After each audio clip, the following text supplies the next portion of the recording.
자, 오늘 새벽을 끝으로 이제 모든 팀들이 37라운드를 다 마쳤습니다.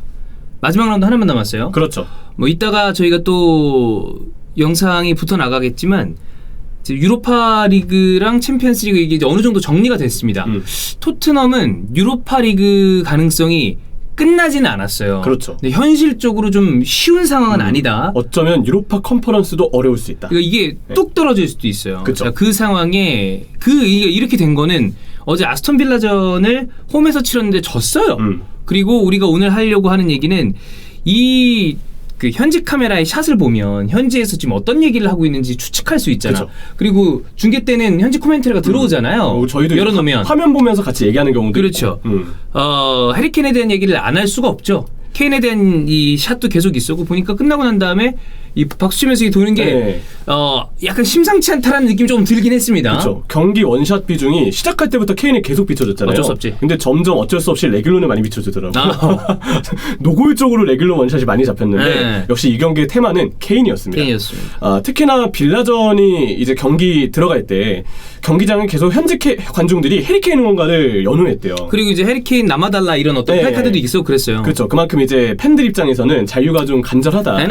당연하죠. 팀의 진짜 엄청난 스타인데 그럼. 당연한 일이고. 근데 케인은 경기가 끝난 뒤에 홀로 경기장에 오래 머물러서 크게 경기장을 돌면서 관중들한테 유독 오랫동안 인사를 건넸다고 합니다. 뭔가 작별 인사 같은 그런 느낌이잖아요. 그쵸. 괜히 어떻게 될지 모르지만 시즌 마지막 경기에서 단체로 인사하는 거면 다 같이 움직이잖아요. 그렇죠. 그 맨유 경기는 마지막 홈 경기 때 지난번 풀럼전 때 솔샤르가 아예 마이크를 잡고 뭔가 이야기를 하더라고요. 네. 포그바가 옆에서 되게 공손하게 이러고 있어가지고 좀 낯선 그림이었는데 이번에는 케인만 이렇게 인사를 했습니다. 그래서 보다 더 팬들을 향한 작별 인사가 아니냐. 약간 이렇게 해석이 현지에서도 따라오고 있죠. 난 아직도 잘 모르겠어. 솔직히 체감이 안 돼요. 그러니까 이게 왜냐하면 이런 느낌 보면 그럴 것 같기도 한데 그렇다고 해서 랩이나 토트넘이 뭔가 해리케인을 이적시킨다나 그것도 왜냐면 이 계약 기간이 되게 많이 남았어요. 그쵸. 물론 계약한 다음에 바로 나가는 경우도 없는 건 아닙니다. 있긴 있어요. 그리고 이 작별 인사라는 것도 어떻게 보면 그냥 한 걸 수도 있어. 그죠? 그냥 그럼 감회가 나 한 시즌 잘 맞췄다. 이번 시즌 어려웠다 힘들었다 뭐 오랜만에 팬들도 보고 그러니까 그런 걸로 해석할 수도 있는 거거든. 가능하긴 한데. 네. 근데 여튼 그런 상황에서 우리가 계속 이렇게 얘기를 막 왔다 갔다 하는 게 과연 진짜 가능한 것인가.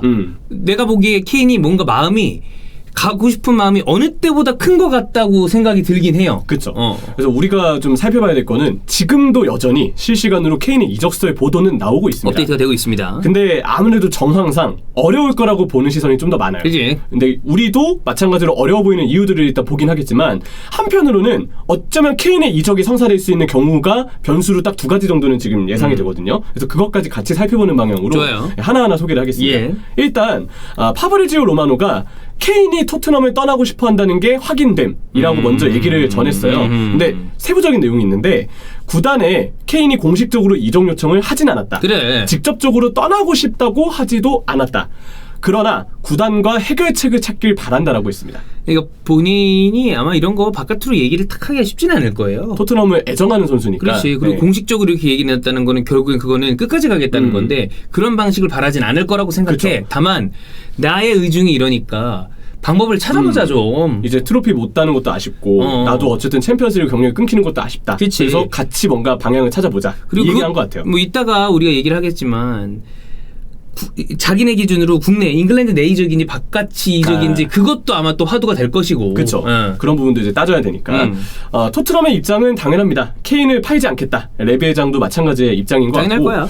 케인은 여느 때처럼 재계약 제의를 거절할 것이다. 그리고 맨시티는 케인에게 매우 관심을 갖고 있고 곧 협상을 계획 중이라는 얘기를 했습니다. 더선에서는 맨시티와 맨유가 케인에 대한 주급을 준비하고 있는데 지금 토트넘에서 받는 금액보다 7만 파운드 더 많은 30만 파운드 정도를 준비하고 있다는 얘기를 하더라고요.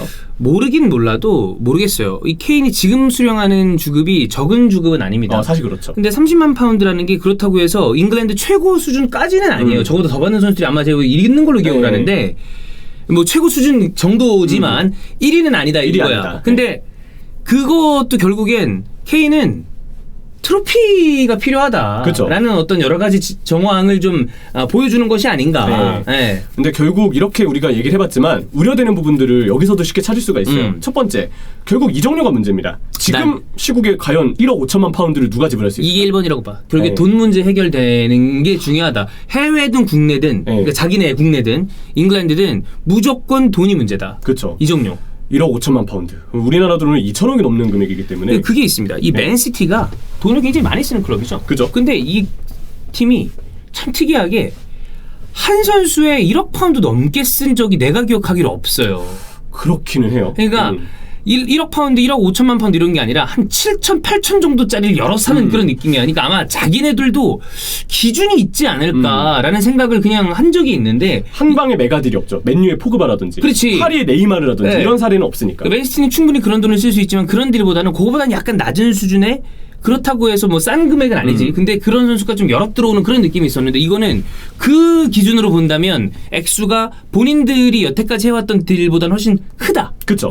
그리고 이 1억 5천만 파운드를 토트넘이 조금 깎을 가능성은 없을지 생각을 해보아도 우려가 되는 부분이 있습니다. 계약 기간이 3년 남았어요. 그때 재계약했을 때 6년짜리인가를 했잖아요. 그래서 2024년까지잖아요. 맞아요. 길어. 아직 많이 남았어. 레비가 그리고 지금으로선 팔 생각이 없어 보여요. 그렇기 때문에 협상의 전권은 레비가 가지고 있고 레비는 나 이적료 금액 이 정도 받을래.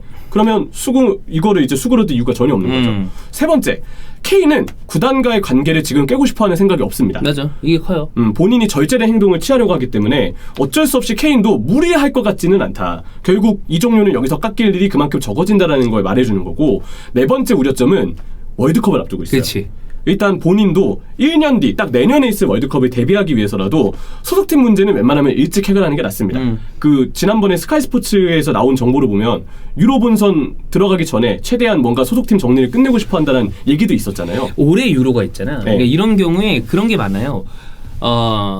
유로 끝난 다음에 거취를 생각할 것이라고 얘기 나오는 경우들도 있습니다. 그쵸. 메이저 대회가 있으니까. 근데 지금 나오는 기사는 유로 시작하기 전에 끝내버리고 싶다라는 얘기를 하잖아요. 그러니까 본인은 빠르게 거취 확인하고 유로에도 좀 집중을 하고 싶다는 생각을 하는 것 같아요. 근데 쉽지 않아 보이는데. 쉽지 않아 보이죠. 그나마 이제 케인의 이적이 정말 성사되려면 제가 볼 때 딱 두 가지 정도의 지금 이슈들만 체크하면 될 것 같아요. 첫 번째는 타리그 팀의 관심이죠.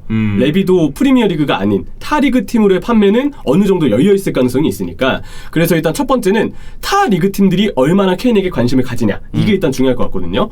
마르카에서는 해리 케인은 이번 여름 토트넘을 떠나 다른 리그로 진출할 수 있다라고 일단 소식을 전했고, 다른 리그로 가는 걸 배제하지 않는다. AFP의 톰 오이넛 기자는 트위터를 통해서 스페인 팀들은 케인의 영입에 흥미가 있다. 여기서의 스페인 팀은 역시나 레알 마드리드, 바르셀로나가 먼저 떠오르겠죠. 근데 이번 여름에 진행하기엔 두 팀에게 상황상의 복잡함이 있다라고 했어요. 돈도 있어. 재정이 있어요. 레알 마드리드나 바르셀로나가 이 정도 지금 한 선수한테 몰빵을 하는 건 쉬운 일이 아니에요. 이 기자분도 분명하게 얘기하더라고요. 재정적으로 바르셀로나와 레알 마드리드는 케인을 감당하는 게 어렵다. 그렇지. 전술적인 이유도 있대요. 바르셀로나는 1순위로 지금 수비수가 필요하다. 언제까지 엉글내 보일 거예요, 사실. 그 부분이 일단 제일 심각하고, 레알 마드리드는 벤제마도 있잖아. 그죠. 그러다 보니까 뭐 물론 홀란드나 은바페 얘기가 나오지만 은바페는 약간 조금 성격이 다른 자원이고 홀란드 얘기가 나오는 거는 홀란드는 어리잖아요. 그렇죠. 벤제마랑 13살 차이야. 근데 해리케인은 그거보단 나이 차이가 덜 나잖아. 그럼 좀 그렇고, 나는 이거에 대해서는 물론 해리케인이 실제로 배제하지 않는다라는 얘기는 맞는 것 같은데, 내가 생각했을 때 그것도 있다고 봐. 이거는 그냥 제 개인적인 생각입니다. 국내 이적을 좀 선호하는 것 같잖아. 잉글랜드 내 이적을. 그쵸. 해리케인은 지금 해리케인이 쓰고 있는 잉글랜드 내 기록이라는 게 어마어마한 기록들이 많습니다. 그렇잖아. 그쵸. 뭐 때에 따라서는 앨런 시어러의 기록에 본인이 막 성큼성큼 다가가는 수도 생길 수 있어. 지금의 페이스면 진짜 시즌 끝났을 때 정말 본인의 어떤 베테랑으로 봤을 때 프리미어리그 역대 득점에서 상위권을 분명히 차지할 수 있는 선수. 그래, 가능하잖아. 그런데 그거를 포기하고 가는 거, 그다음에 또 적응을 해야 되는 거, 그렇죠. 여러 가지로 봤을 때 그냥 잉글랜드 내에서 끝내고 싶다라는 생각을 할 수도 있다는 거죠. 본인의 어떤 친정팀을 아끼는 마음에 다른 리그로 가는 것도 충분히 할 수 있지만, 본인 개인의 커리어만 생각하고 지금 움직이는 거라면 나 잉글랜드 내에서 움직이고 싶다라고 생각할 수 있다는 거지. 저도 그래서 스카이 스포츠에서 처음 얘기가 나왔을 때 잉글랜드 내에 이적을 희망한다는 게 그 이유 때문이라고 생각을 해요. 그런 기록들이 굉장히 크니까. 그렇죠. 그리고 결국 가장 우리가 주목해봐야 되는 건 이 신사 협정 이슈가 있습니다. 이 얘기가 좀 나와요. 네, 일단 토트넘과 아주 능통한 1티어라고 보통 불리죠. 댄 킬패트릭의 트위터에서 나왔는데 케인은 작년에도 이적 요청을 했대요. 근데 한 시즌 더 뛰자는 레비와의 약속을 지켰다고 합니다. 당시 레비는 올해도 케인이 팀을 떠나고 싶어하며, 그러니까 2021년에 딱 지금 무렵에도 작년과 마찬가지로 케인이 팀을 떠나고 싶어하면 그때는 이적을 허용하겠다고 작년에 말을 했었대요. 자기들끼리 구두로 좀 얘기를 했다는 거 아니야. 네, 그래서 어느 정도 구두 합의가 된 부분이 있으니까 케인은 레비 회장이 이번엔 약속을 지킬 거라고 기대하고 있다는 얘기가 있더라고요. 그리고 뭐 이게 어디까지 진짜인지 모르겠는데 킬패트릭 얘기, 이 사람이 헛소리할 사람은 아닌 것 같은데. 그렇죠. 어느 정도 소스가 있겠죠. 뭐 킬패트릭이나 엘라스티어 골드나 아니면 리알 토마스나 완전 쌍 잡소리를 하진 않잖아.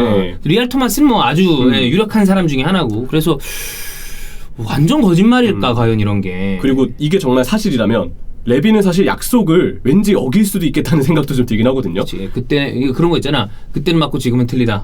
그땐 그랬지만 지금 어쩌겠냐 이럴 수도 있는데. 그렇죠. 어쨌든 선수하고의 어떤 이적 문제에 대해서는 레비도 정말 끝까지 가는 경우들이 있었잖아요. 이제 베르바토프 담당 때 행동이 나섰던 적이 있었고 모드리치도 아마 비슷한 이슈가 있었던 걸로 기억을 하는데 이 신사협정 여부가 일단 진실일지도 궁금하고 레비는 이 얘기를 실제로 했다면 앞으로 어떤 스탠스를 취할지도 일단은 궁금한 것 같습니다. 그렇지. 자, 어쨌든 이런 상황에 지속적으로 이 라이브 때 보면 그런 얘기를 많이 해요. 많은 분들이. 그럼 손흥민은 어떻게 되는 거냐. 그럼 소니는 못 나가는 건가요? 아니면 소니도 해리케인이 나가니까 더 나가는 건가요? 이렇게 얘기하는 경우가 있는데 만약에 토트넘 입장에서 해리케인이 그래 예를 들어서 만약에 매각이 된다 칩시다. 그러면 나머지 자원들에 대해서 굉장히 아주 예민하게 다룰 거예요. 그렇죠. 왜냐면 팀의 주축이 빠지는 거니까. 그러면 소니도 이런 거에 대해서는 마음도 싱숭생숭할지도 몰라. 본인 마음은 싱숭생숭할 수 있겠죠. 그리고 둘이 워낙에 또 각별한 사이니까. 그렇죠. 그리고 어쨌든 팀에 정말 아이콘이 빠지는 거기 때문에 우려가 좀 될 것 같은데 현지에서도 결국 그런 의심을 하더라고요. 영국 인사이드 풋볼의 보도를 봤는데 전 토트넘 출신인 폴 스튜어트가 손흥민 역시 케인과 같은 기분일 것이다. 이 PA 통신과의 인터뷰에서 폴 스튜어트는 케인이 이번 여름에 떠나면 손흥민도 따라 나갈 수 있다. 손흥민의 기량은 월드 클래스고 여러 구단들이 손흥민을 찾는 건 당연한데 손흥민의 기분도 케인과 같을 수 있다. 토트넘에서 우승을 기대하기 어려운 상황이기 때문에 구단으로서도 선수가 떠나겠다 마음을 먹으면 잡을 수 있는 수단이 없을 것이라고 스튜어트는 일단 얘기를 했다고 하더라고요. 더더욱 안 팔 것 같은데 나는 그래요. 사실 현실적으로 손흥민까지 팔 수는 없다라고 생각할 것 같긴 한데 손흥민의 입장에선 지금 어떤 기분일까? 쉽지 않아. 여튼 지금의 이 만약에 코로나가 아니라면 나는 이 돈 질렀다고 봐. 누구든. 맨시티가 됐든 뭐 맨유가 됐든 아니면 스페인 팀들이 됐든 아니면 뭐 파리에서 파리도 오든 있죠. 근데 지금 코로나라 이게 정말 돈 쓰기가 어려운 상황이라서 그렇습니다. 케인 딜이 근데 말은 유로 전이라고 하지만 이거 길어질 수도 있어요. 그렇죠. 유로 후가 될 수도 있어. 진짜 8월 됐을 때까지 결정이 안 날 수도 있는 거고. 질질 끌려갈 수도 있기 때문에 해리케인이 그걸 바라지 않겠고 토트넘도 마찬가지겠지만 근데 토트넘과 레비는 마지막까지 딜을 이렇게 끌다가 어떻게든 이렇게 뭐 그게 틀어지든 성사되든 그런 경우도 있기 때문에 조금 더 이건 아마 이 이상 막 진척되는 얘기가 나오진 않을 것 같아요. 뭐 그래도 뭐가 나온다면 그때 더 팔로잉을 하도록 하겠습니다.